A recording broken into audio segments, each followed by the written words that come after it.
appreciate it. Thank you very much. Boy, Brian, after an introduction like that, I should say thank you all. It's been great to be here tonight and just depart. I don't know how much more to add to that, but to you, Brian, to Brad, to the team at the state level, thank you for your commitment, not only be here tonight, but thanks for all the hard work with Mary and the rest of the executive board. And Dave Carson, thank you for your leadership. Not only another wonderful event. When I sat down, I looked at the crowd, I laughed, I leaned over to across the table to Mary Buston and said, I can remember a time in Milwaukee County when we could have this event in a coat closet in the back. So it's amazing to see, I mean, this crowd, to see this crowd, and when you listed all the elected officials, you know, it used to be when they introduced the elected officials in Milwaukee County, it was me, and that was it. So it's kind of nice to see the changes, but thank you all for coming. Now, I'm going to share a couple comments tonight, but I got two assignments I don't want you to forget about. One's on Tuesday, one starts on Wednesday. On Tuesday, you need to take the first of two votes that all of us here in Milwaukee County are going to take for two races. Brad talked about them, but I'm going to remind you again because I'm going to ask you personally to make sure that you go out and vote for Pat in the Supreme Court race and for Rebecca in the Circuit Court race here in Milwaukee County. Because they each have a primary, and you can't overlook that. I'm going to tell you, it's simple. It's not partisan or anything else. It's just as simple as this. Is when I was a kid growing up, one of my favorite classes was civics, and I learned a long time ago something a lot of people in this state, in this country, tend to forget, is that there's three branches of government. There's a legislative branch, there's an executive branch, and there's a judicial branch. And if you want to make the law or change the law, not uphold the law, you should run for the executive, the legislative branch. If you want to uphold the Constitution and the law as written, you should run for the judicial branch. And both of these candidates understand that wholly. And it doesn't matter if you're Republican or Democrat, everybody in this state, in this county, in this country should agree with that. Make sure you get everybody you know out to vote for the two of them.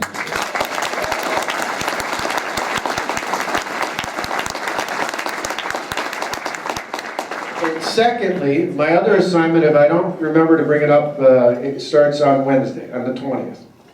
You see, because on Wednesday, I introduce our next budget for the next 2 years. And it's been referenced, it's a lot easier, going from a $3.6 billion budget deficit to nearly a $500 million surplus. But we can't take it for granted. We can't take it for granted because there are going to be plenty of naysayers out there trying to take all sorts of shots here and there, and there are going to be plenty of pressures, not just on me, but on many of the big lawmakers who are here tonight, first on the Joint Finance Committee and all the way through the vote that will come probably sometime early in June. I need your help in getting that message out to the people of the state and supporting each of the lawmakers who are here, because they're going to be under tremendous pressure from all sorts of special interest groups out there. You need to stand up and give them your support and continue to, not just when it comes time to election, but now is the time that you got majorities elected in the Assembly and the Senate to give them the support to make sure they get the job done. So don't forget to start telling them you got their back when it comes to the budget coming out this next Wednesday. So those are your two assignments. So you don't remember anything else. Vote on Tuesday in that primary, and then start helping us get out the message on the budget. Now, I'm not going to talk a whole lot about the budget tonight because you can tune in next Wednesday, or as you've seen the last week or two, you can tune in a little bit each day as I dribble some of it out along the way. Drives the left crazy. But,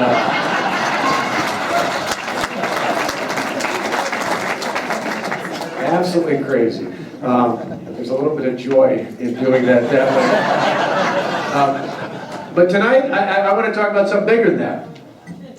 And in a way, it fits very much with what we're talking about, but I want to talk about something, and it fits in very well because of us here in February honoring the life and legacy and memory of the man whose portrait stands right behind me. I know for a lot of us, it's interesting. I was talking a week or so ago when we were out in Washington. Paul and I gave a speech as part of a summit, a lot of conservatives across the country. And I made an observation to one of the pundits that was talking to me afterwards. I said, it's interesting, for people like Paul and I and Marco and a handful of others, we've gone beyond the generation of politicians who invoked Ronald Reagan because it was popular to make some of his luster rub off on him, to elected officials like Paul and I who were genuinely influenced in our youth not just to be conservatives or Republicans, we were generally influenced about his eternal optimism in the American people. And that's what called us into public service. And I said that the pundit, the media type, was generally kind of shook by that. I said, when we talk about Reagan, we don't talk about it because it's politically convenient. We talk about it because when we were young men and women, that's what influenced our lives. It actually kind of gives me the shivers even talking about that.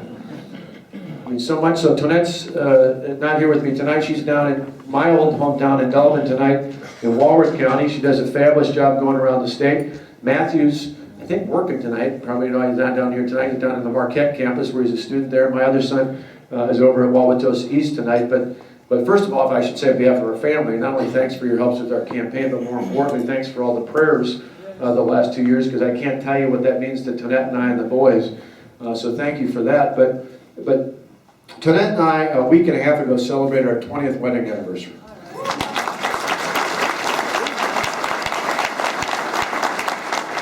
And since Tonette's not here, I can tell you how I always remember our wedding anniversary.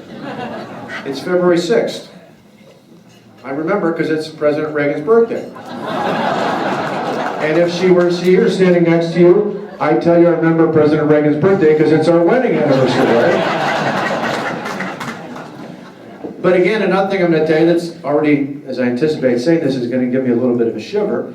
But not only did we share our wedding anniversary with the birth that we just celebrated, our 20th and his 102nd anniversary of his birth, but as we approached the recall election last year, it dawned on me, it hadn't dawned on me right away when they said it, but as we got closer, it dawned on me that June 5th just happened to be the date that President Reagan was born into eternal life, back in 2004. It's the date he passed.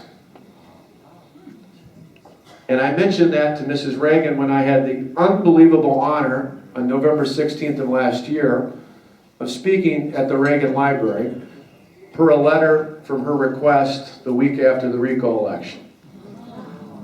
In fact, it was so amazing. I said, sure, because when do I show up? When I come? And they gave us a tour. And Mrs. Reagan, who's 91, is in a wheelchair and hard to get around. We went and saw her over at her home outside of Bel Air, but she didn't get to join us at the library because it's hard to get around. But her board took us around the library, which I'd never been to before. If you get out to LA, you got to go to. I'd been to the Reagan Ranch the year before, but I hadn't been to the library, and it's really remarkable. But one of the other great privileges I had that was unbeknownst to me that they had set up was we came around the corner on the tour before I gave a speech in front of about 1,000 people at the library, and the curator there had, I see him and he's got white gloves and he's got something in his hand. And they brought over a pair of white gloves to me and they said, no one has touched this since President Reagan. It is his mother's Bible that he took the oath of office on. Mrs. Reagan would like you to hold it and take a picture with him.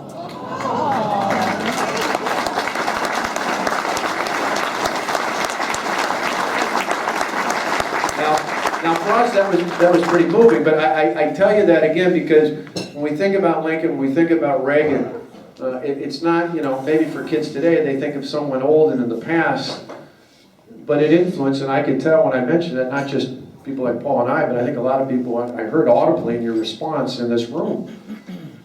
But not just because we're Republicans or conservatives, but because of that optimism. And so there are three things I want to kind of leave you with tonight that I've been trying to share not only here and at other Lincoln and Reagan Day events around the state, but even with our friends across the country, that I think we need to do, that we do pretty well here in Wisconsin, but I think we need to do nationally. And I think it's important to put in the context, and a couple of our previous speakers have alluded to that, because when we were out in Washington that summer, there were a lot of bummed out conservatives nationally. And it's interesting. And I think, not just because we're the similar ages and we grew up down the way, but one of the greatest things I love about Paul Ryan is I think he embodies that internal optimism as well. I think he's realistic about our challenges, no doubt about it, but optimistic about our solutions. And that's something that Paul and I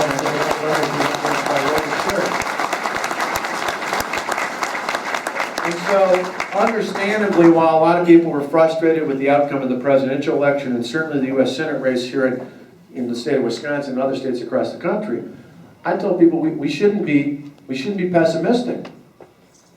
Because you see, we know it for sure here. We didn't just get the state Senate back by not 1 but 2 votes. We didn't just add 1 more vote to already strong majority of the state assembly. We forget about this, particularly people when I tried to comfort not long after the November elections. But we won arguably, certainly the most important election for governor in our state's history, but arguably one of, if not the most important election for governor in the country in 2012, and we won it straightforward based on the issues.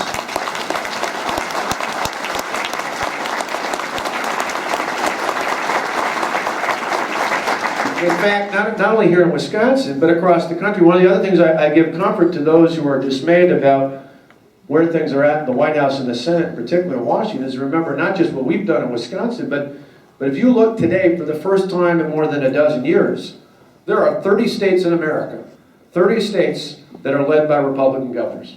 And nearly half of all the states in America have Republican majorities like we do in Wisconsin. Why is that important? Again, remember the words of the gentleman behind me. 32 years ago last month, Ronald Reagan stood up in his inaugural address and about a third of the way through said these simple words. We should all remember that the federal government did not create the states created the federal government.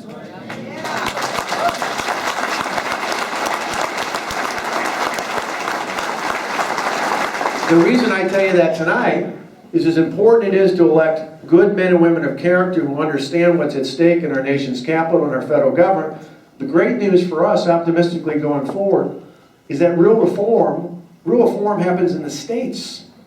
It happened back in the mid-1990s here in Wisconsin and in Michigan with Tommy Thompson and John Engler. Welfare reform did not happen because of Bill Clinton. It happened because of the states.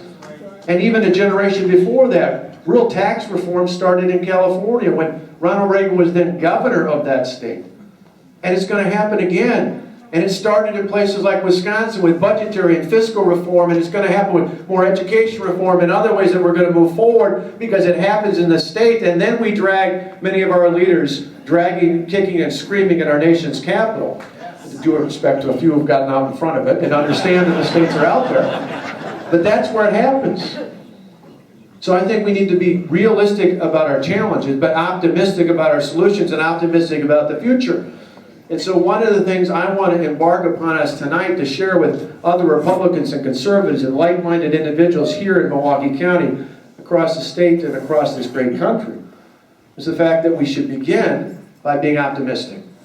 Not just because of where we've come, but I think if we're going to prevail, I believe one of the reasons we won in 2010, we won in the recall elections in 2011, we won again in the recall elections in 2012, and why we're going to continue to win going forward is because we've got an optimistic vision to move the people of this state forward. We took on the fiscal and economic challenges facing the state and attempted to face those facing our country, and we gave an optimistic alternative to the failures of the past. You cannot win elections just on a referendum on the failures of your opponents. You've got to offer a better, optimistic view of the future, and that's exactly what we have, and I'll tell you.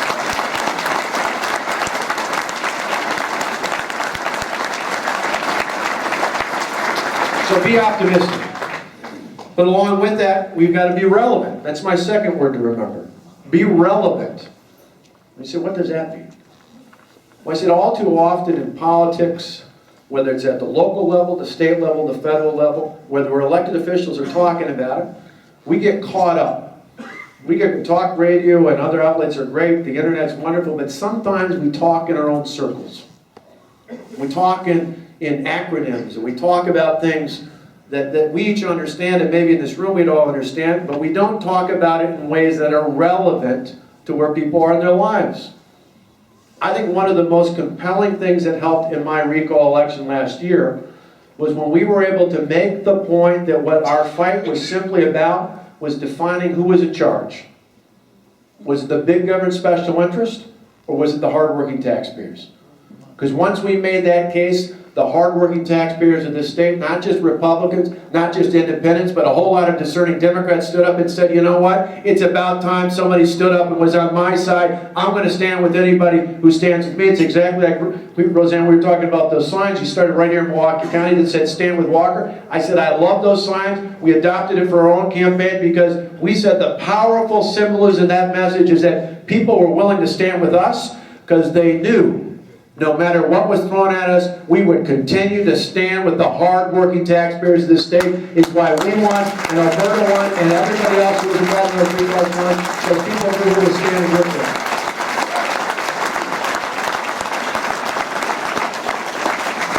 But now we got to take it a step further. Dave, you kind of alluded to this. But part of being relevant isn't just in the terms of what was at stake last year. Part of being relevant means talking about, not just budgetary deficits and fiscal cliffs and all those other things, all of which are important.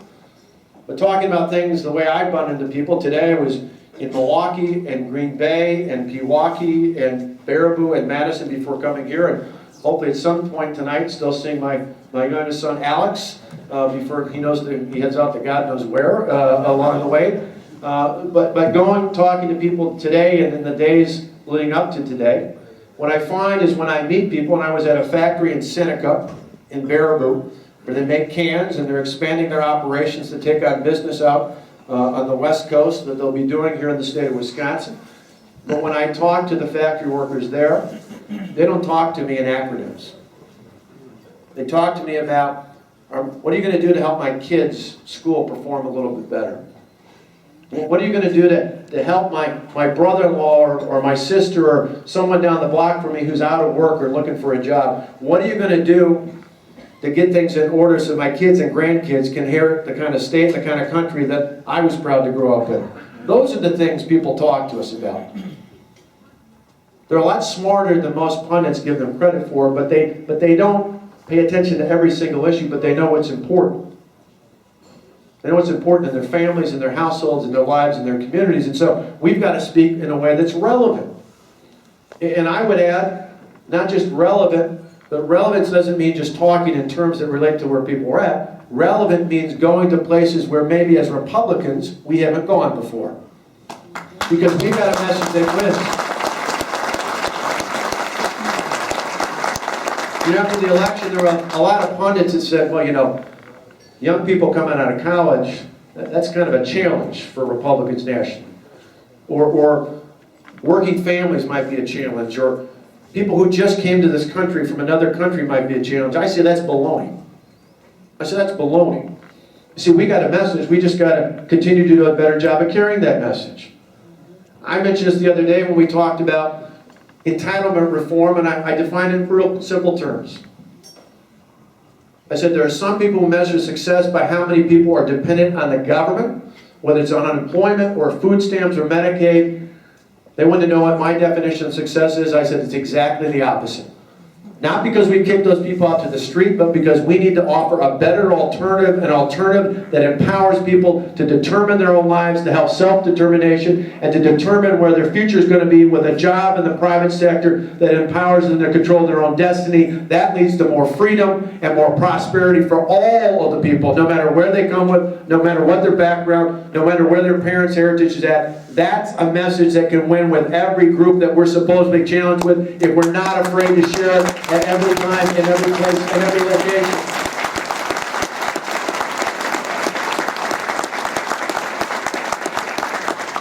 So we've got to be optimistic. We've got to be relevant in how we explain our message. Most importantly, we've got to be courageous. We've got to be courageous. Now, a lot of times for elected officials, that's easier than it sounds. Or it's not as easy as it sounds. I should get that back. I'm actually paying attention to myself. That's not as easy as it sounds. It's not as easy as it sounds. See, I just paid attention to see if you were paying attention, right? Talking about being courageous is great until you're under fire. Paul knows this. He's been under fire for years. And then he keeps offering budget after budget that gives us real solutions. Because that's what the American people deserve. Not just the people of the 1st District, not just the people of Wisconsin, but the people of America deserve a positive, relevant alternative, and he has the courage to stand up and offer that time and time again.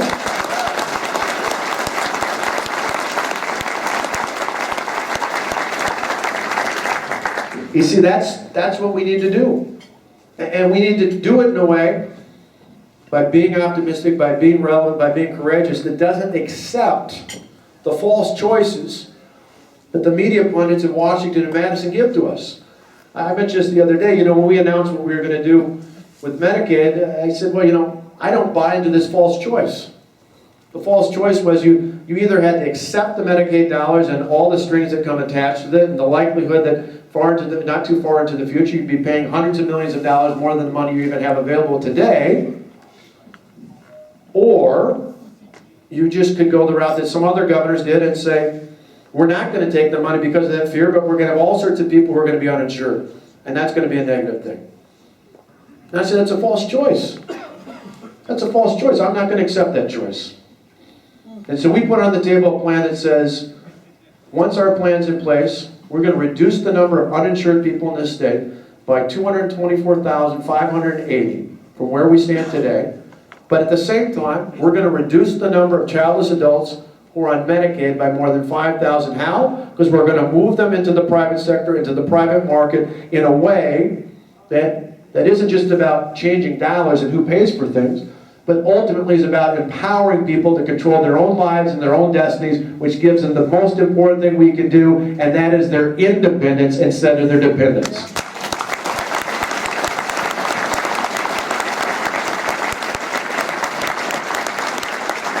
The other day, when one of the reporters asked me about this, I said, it's pretty simple.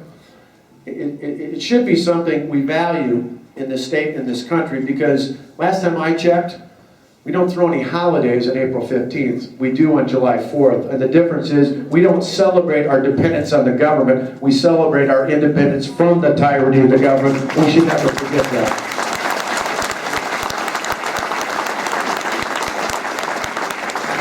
So I'm excited about the future, but I think in Wisconsin we've got a great story to tell. Got a great story about what Paul is doing on our behalf in Washington, and being one of those few bright voices of reason. And that optimism and relevance and courage we talked about. But we've got a case to be made because people are watching us. It may not be what we intended a couple of years ago. We were just trying to come in and do our job and do what we said we were going to do, which is always remarkable to me that the media finds it interesting that you actually do what you say you're going to do.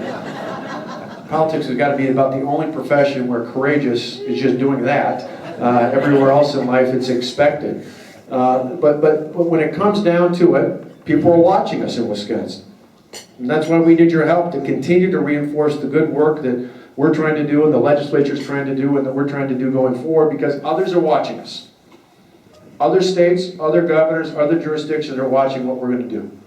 And we're not afraid to be courageous. We can have an impact not just on this state, we can have a fundamental impact on the future of this country. And I would end with this. Some of you have heard me say this before, but it's worth repeating. I believe what it's all about. In fact, last year people asked me, how did you know you were going to win the election? I didn't know for sure, but I had a pretty good sense of it. And it was in something that I shared before that Paul pegged, I think, pretty well. When you said on June 5th, courage is on the ballot. It wasn't my name. It wasn't about me holding office. It was really much bigger than that. Courage was on the ballot. And that's why, when it was defined in those terms, I knew we would win. It's the same reason why, as much as I was frustrated at the outcome of the presidential election nationally and some of the other Senate elections, why I still am optimistic that we're going to head down the right path in this country, even if it takes our states leading the way. It's because I know that's who we are as Americans. I know that's our history. This is the story that some of you heard me say before, but as you know, I'm proud to live here in Milwaukee County, Wauwatosa, but I grew up in Delavan, where Tonette's at now, small town, right? And so, growing up there, my dad, as many of you know, my mom and dad, but my dad was a minister there, and David and I didn't know it at the time, but being the sons of a small town minister, we were poor. We didn't have a lot of money. And so we never made it to places like Washington, D.C. or New York City or other places. In fact, usually our vacation was about as far as our family's used Impala station wagon could go through a day's time and turn around and come back. And maybe if we were lucky, Mom or Dad would know somebody in a city far away that we could stay overnight at and then extend the vacation a day or two. So we never made it out to the East Coast and some of the places that the kids nowadays get a chance to go to even in school. And that was particularly interesting because as a kid, I loved history. Maybe I was a geek, but I loved studying history. So much so that I thought of our founders almost like superheroes, bigger than life. In September of 2011, not long after 9/11, Tonette and I had a chance for the first time in our lives to go to Philadelphia. It was a conference of other governors, and so Tonette and I got up early in the morning. We went over with the National Park Service Ranger and we saw the Liberty Bell and the Constitution Center, and then we went inside Independence Hall, the old Pennsylvania State House. And I got to tell you, I didn't know what to expect going in. Because here I was, thinking about these founders like they were superheroes. And so we came into that room early that morning, and for any of you who've ever been there, you know it's pretty small. It's probably about a quarter of this room. We looked at the desk, we looked at the chairs, and it dawned on me, these were ordinary people. Ordinary people who did something quite extraordinary. You see, our founders didn't just risk their political careers. They didn't just risk their business ventures. These were literally individuals who risked their lives for the freedoms we hold dear today. Ben Franklin had it right when he said back then, we don't hang together. Surely we'll hang separately. These were people who risked their lives for the freedoms we hold dear, so dear today. The reason I knew, which Paul so aptly defined as courage being on the ballot, the reason I knew we'd win on June 5th, and the reason despite the outcome of a few elections along the way over the last few months, why I'm still confident America will persevere and move forward, it's because that's who we are as Americans. You see, in moments like that, or trips to Gettysburg or other places throughout this great country, I'm reminded of the history of this country, so vividly filled with great patriots who in times of crisis, be it economic or fiscal, be it military or spiritual, in times of crisis, there have been men and women of courage in this country who stood up and thought more about the future of their children and their grandchildren than they thought about their own political futures. That's what makes America great. That's what makes us so extraordinary and exceptional. And that's why I have every great confidence that we can continue to move forward. As Republicans, as conservatives, as people who love both the state and this country, our charge now is to move forward with an optimistic plan, a plan that's relevant, and never concede that we have the courage to stand up and enact that plan so that our children and grandchildren will live even better lives than the ones we've inherited. Thank you so much for your life. Appreciate it.